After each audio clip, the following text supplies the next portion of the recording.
Narito na ang PTV Balita ngayon. Umabot na sa 29 ang bilang ng mga naiulat na nasawi dulot ng mga nagdaang bagyo at habagat.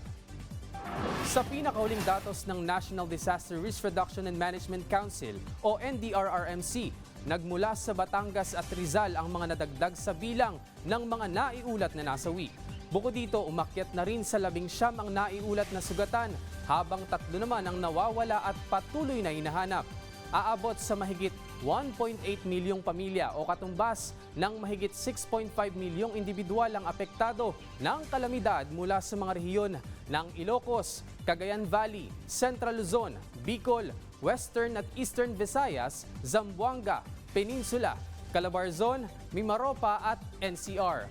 Samantala, mahigit 95 million pesos ng halaga ng tulong ang naipaabot ng pamahalaan sa mga apektado ng kalamidad.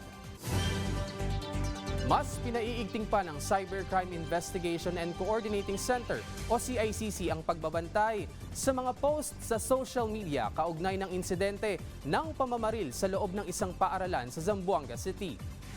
Nakikipag-ugnayan na ang CICC sa mga kaukulang ahensya, stakeholders at sa Meta. Samantala, inalis na sa social media platform na Facebook ang video ng insidente. Panawagan ng CICC sa publiko, huwag nang i-repost ang mga video ng nasabing insidente at gabayan ng mga magulang ang paggamit ng social media at gaming platforms ng kanilang mga anak, lalo na ng mga menor de edad.